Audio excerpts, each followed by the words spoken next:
Welcome to the Pecan tutorial about how to find the correct start site for a protein that is a coding gene. We're going to look at Starterator and Phagesdb first, and then alternatively at NCBI BLAST. So if we're in Pecan, we need you to go to the genes. That is where we are able to see all the different start sites. For example, when we get into this, you see this is MAGSB, it tells the cluster, it gives the glimmer, gene mark, score. Here's the Starterator and Phagesdb that we'll be looking at a little bit. And here's the list of all the possible start sites. They're listed here within the gene. Notice that the longest is at top, and that's why this is called longest open reading frame is true for that one because it's the longest one. And notice that the start site or the stop site here is the same for all of these. That is the anchor. The start site is really what we have to be choosing. Now, Pecan, when it automatically sets up genes, it will assign a start site that it thinks is correct. In this case, it's usually based upon glimmer. Glimmer in this instance here, thinks that 27586, which is this reading frame right here, or this start site, is the proper one, and that's why it's marked. So our goal then is to look at all of the evidence and then decide if glimmer was right. Gene mark tends to agree that this one is correct. But we're going to be looking at some of the other evidence also. We'll start off by looking at Starterator here. Starterator and Phagesdb here both depend upon the genome having been analyzed with a program called Phagesdb. If you are working with a genome that hasn't been Phagesdb or gone through Phagesdb, then that's why you will be looking at the NCBI BLAST, because it gives you, they're similar types of results that you will see. Okay, so let's go look at Starterator.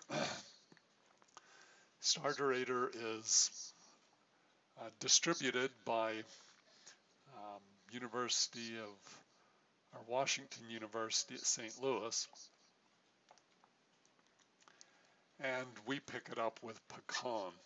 Sometimes if you can't get to this site, or if you get a 404, that means we may be out of sync between the different servers. So be patient. If that ever is the case, then go ahead and use the Phagesdb as an alternative, and I'll show you that in a second. Okay, so here's the Phagesdb report. What this does is it takes all of the genes within a particular pham or family and groups them together into little clusters. And that cluster then depends upon the pattern of start sites that are found within the genome or within that gene. And so all of the stop sites are aligned with each other, and then they are stacked on top of each other, and sometimes there's some gaps inserted in there to get them to align properly, so they're aligned. And then all of the start sites are shown here in these different colors. The green one is the start site that is actually called and recorded in GeneBank. So after looking at this, you scroll down, You then get to see each of these tracks. Each of these lines here is called a track. You get to see each of the track and who belongs to each of the tracks. So Jabru gene 29, Amrod, Scorpio, NACA, all of them gene 29. So they're about in the same spot in the genome. All seem to group together into one type of pattern. Squirty seems to be unique here. And then you see that the others are grouped together into like little mini clusters. Notice Magsby's down here all by itself, and we'll see why here in a minute. The next part of the report is a summary, and the summary starts off by saying, which of these start sites, and it says start site number 2 is called 40 out of 40 times as the start site.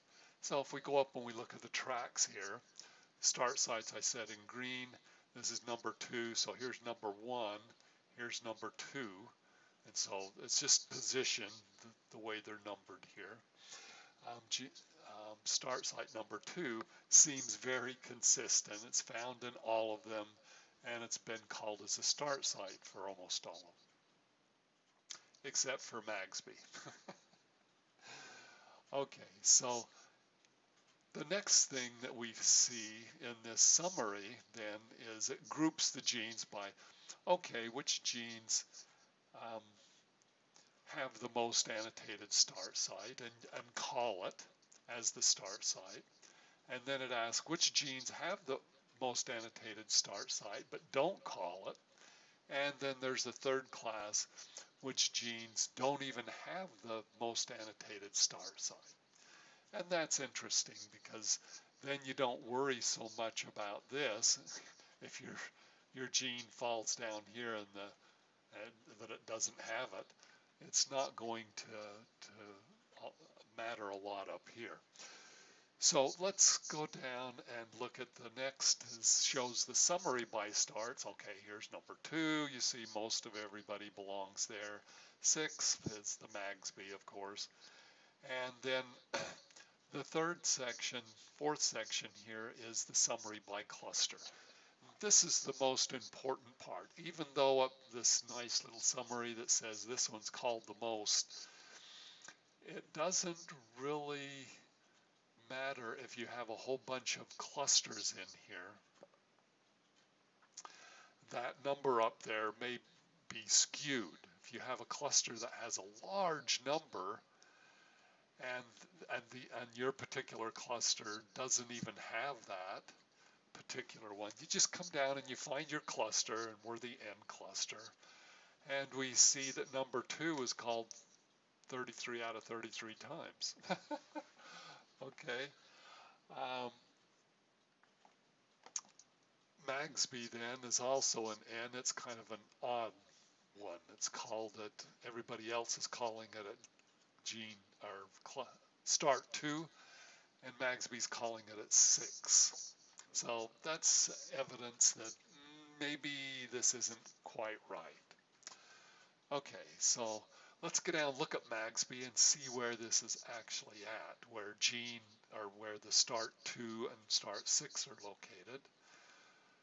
So here's Magsby. Start 2, it says, is at 27,730. That's the advantage of having these tabs. You just jump over here. 27,730 is this top one. Okay, and then the 27,586 is got to be number 6. Right here, Magsby 6. Yep. 27,586 is the one that was called, and no, it's a lot shorter. Okay, now if Starterator isn't working, I told you you could go and look at Phagesdb. Here's how you do that. You would come down and you look at the length. If you got 342 versus 198, you come over and look at Phagesdb. This shows everything within the pham, and it even gives you the clusters, so you can orient yourself to the clusters. And so here's a cluster N, it's 342. You see a lot of 342s, They're almost all ends. Here's a 339. It's a little shorter. Here's another one. But they're very, very close to 342. There's only one 198 here, and that's, of course, Magsby. None of the other ones fall into that. So just by looking at this, you could say, maybe Magsby doesn't fit this. Maybe we need to reconsider to see if it has another start site. Okay, so we've looked at these two. Another way to confirm the start site is, as I said, to look at NCBI. If you haven't had your gene pham-rated, you will want to look at NCBI here. We scroll down and look at this, and this gives a percent identity. Notice even the top hit here isn't really terribly identical, and you'll see why in a second. Here's the start, or the query from. This is where your gene started here in Magsby. It starts at 1, it ends at 65, and at least these are amino acids, okay? So amino acid that starts at 1, that goes there 65.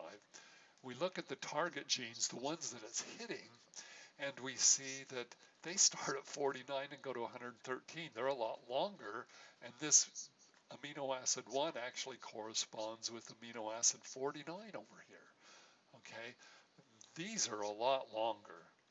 And so when you see this type of situation, you go, it looks like this maybe needs to have a different start site that would be longer. So what we really want to see is a 1-to-1 ratio here between the target from and the query from. We want them to be 1-to-1 or close to that. Okay, as we look down through here, we see it doesn't get any better. They're all very big. So a good way of navigating back to the top here is just to push save. If you've changed anything, it gets saved, but it also returns you back to the top. Let's go down and just for fun, go ahead and check this first one and move our start site here to the top, okay? And then we'll push save because we have to save the screen to refresh it. And then let's go down and look at the NCBI BLAST. When we do, oh my goodness, we've got a bunch of them that are 100% identical, and notice they are 1-to-1. Hey, this is much better. Now you can see why all of those matched very well at the start 2. And they're nearly 100% identical here. And even those that are not identical are within 1 amino acid of each other. Yeah, the other 9 here and the other 10 here don't match, but they're about the same length now, okay? Even though they may not match. Same to here, there's just 1 amino acid off. And we're back here at 65 at a 1-to-1 ratio. Very good. This looks much better start site than this was predicted by Glimmer and GeneMark originally here. So let's leave that there. That's how you use Starterator to look for the start sites. Let's see. Thank you very much for joining me, and our next tutorial will be looking at gaps. Stay tuned for that. We'll see you later. Bye.